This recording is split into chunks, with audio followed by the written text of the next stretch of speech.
Bunsod ng mga naitalang bilang ng mga batang passive victim ng mga iligal na napaputok sa pagsalubong ng bagong taon, sinabi ni Department of Health Secretary Teodoro Herbosa na mahalaga ang pagkakaroon ng designated fireworks zone at ang pag-antabay ng mga magulang sa kanilang mga anak.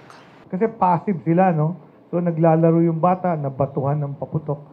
Mas importante yung ordinansa nung lungsod na merong designated fireworks zone para to keep children, lalo na kung may mga bata, wala dapat ibang nagpapaputok doon. Kasi yan ang karamihan, more than 50% ng children, ng 10 to 14, ay passive. Ibig sabihin, wala silang ginagawa, naputukan sila.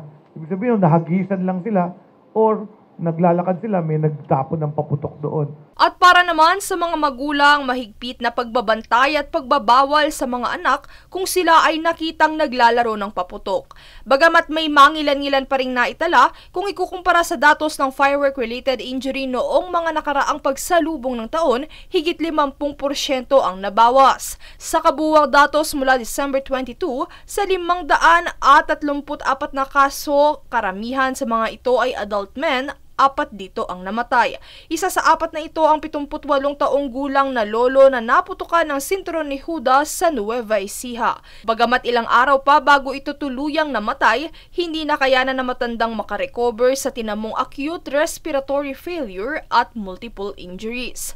Habang ang 3 naman dito ay kasalukuyan pang tinutukoy kung ano ang naging sanhi ng kanilang pagkasawi. At dahil ang Maynila ang may pinakamalaking porsyento ng kaso ng mga naputukan ng paputok, tiniyak naman ng mga doktor na hindi sila nagkulang sa mga medical staff, pasilidad at supplies, partikular sa Tondo. Sa iba pang datos, ang pangunahing sanhi ng firework-related injuries ay ang Cuitis at Boga, kung saan 9 na po ang nabiktima ng Cuitis at 79 naman dito dahil sa Boga. Habang sa ulat naman ng Bureau of Fire Protection, 2 ang biktima ng stray bullets, mas mababa ng 50% kumpara sa mga nagdaang datos, bunsod ng epektibong kampanya ng kapulisan kontra pagpapaputok ng mga baril. Sa kabila ng pagbaba ng porsyento, hangad pa rin ng DOH at ng mga kagawaran at ahensya ng gobyerno na matarget ang zero case ng mga insidenteng nauugnay sa paputok.